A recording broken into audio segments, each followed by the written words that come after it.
Recently, Netflix released the new series The Witcher: Blood Origin, a prequel to the popular Witcher series starring Henry Cavill, taking place roughly 1,000 years before the main story and not including its main draw, Geralt.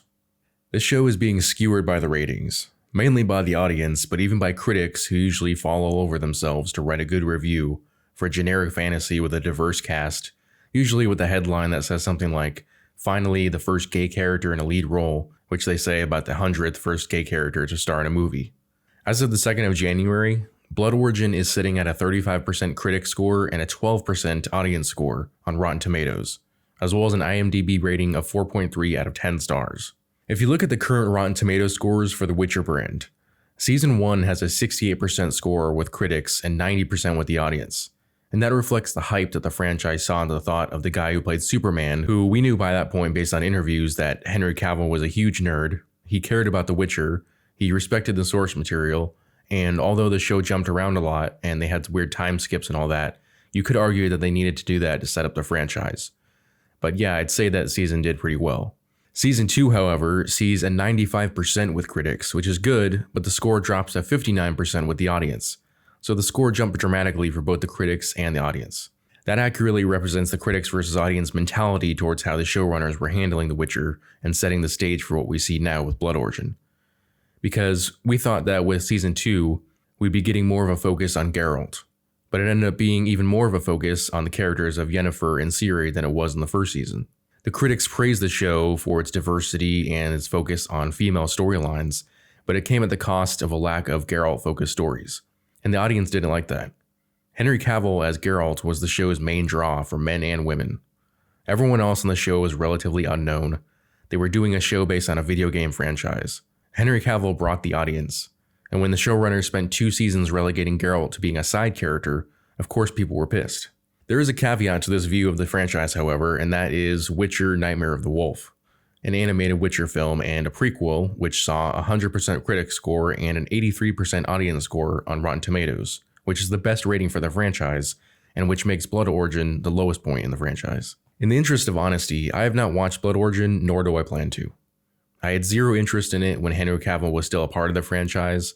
I definitely don't have any interest in it now, given that he left the series because the showrunners were straying too far from the source material. Henry Cavill's portrayal of Geralt made the show worth watching. Not just because of his acting, but because of his interest in the characters and the story. Going back to the audience and critic scores, the comments ranged from the show having lousy writing, a generic fantasy look, cringe dialogue, and not just a lack of Henry Cavill, but a lack of connection to the rest of the Witcher franchise. Reading through some of the critic reviews, even some of the best ones make the show seem mediocre at best. You see, the Daily Telegraph, it's creakily assembled and fueled largely by silliness. Blood Origin is for devoted Witcher watchers only. Another one says, a modestly enjoyable grab bag of fluid action sequences, Middle-earth memories, and goofy gambits. Yo leads the way with welcome gravitas, and 6 episodes of this origin tale is a thankfully succinct length. So a good score there is basically mentioning, Middle-earth tone and the fact that it's only 6 episodes. Another one says the derivative origin story still misses its unborn monster hunter, as a simple story about the power of simple stories fails to conjure any power of its own. And then another good one by CNN, it says The Witcher: Blood Origin basically feels like a mildly diverting snack between meals, and at 4 episodes, essentially a longish movie.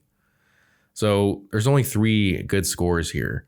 And those are from top critics, again, which usually shill for these types of shows. And then looking at the audience, even some of the better reviews are very simple and don't actually say anything about the show. This one-star review by AnimixX says, the problems with this limited series are not just imagined by fans of the books and games. Witcher: Blood Origin suffers from basic flaws that jumped right from the script pages to the streaming screen. Precious time is wasted on massive exposition dumps. Character motivations and goals are poorly conceived. At least 2 of the heroes have near copy and paste experiences for introductions. Court intrigue is barely plausible where established rulers can't recognize an obvious coup in progress, while heroes parse it out in a few words of dialogue. Speaking of which, the dialogue is often terrible as well, but thankfully not CW teen drama bad. The love story is given no real time to develop. One minute it's not there, and the next it becomes a hero's reason for living, or not. Underlying themes include opening Pandora's box and another of destiny and yet another of hope, supposedly for oppressed masses rising up against the ruling class, but none of these are executable enough to make them convincing. The cinematography provides some impressive wide shots of natural scenes, but practical and CG special effects are hit or miss. It's not the worst show ever made, but overall this addition to the Netflix Witcher franchise is poorly received for significant flaws. And I'd say it's a pretty well-worded review for a 1-star review. Now, looking right below it, you see a 4-star review. It says, "Don't believe the negative reviews. I'm not sure why this has low ratings. This series was an absolute delight, full of thrills, and did not disappoint. If you enjoyed The Witcher, you will love this prequel." So that doesn't really say anything about the show. It doesn't say anything about the plot. It doesn't say anything about the characters. It doesn't say anything about the cinematography, special effects, the music. It's just kind of a generic, hey, I love this show. I don't understand why anyone else wouldn't love the show. And then, of course, you do have a number of 1-star reviews where people also don't have much to say. Some people are comparing it to other series like the Wheel of Time, which I know from my wife who watched it was also disappointing. You have a 4-star review that says, "I really enjoyed it. People are just biased about it because it doesn't have Henry Cavill," which, to be fair, is a likely reason for why some people are review bombing it.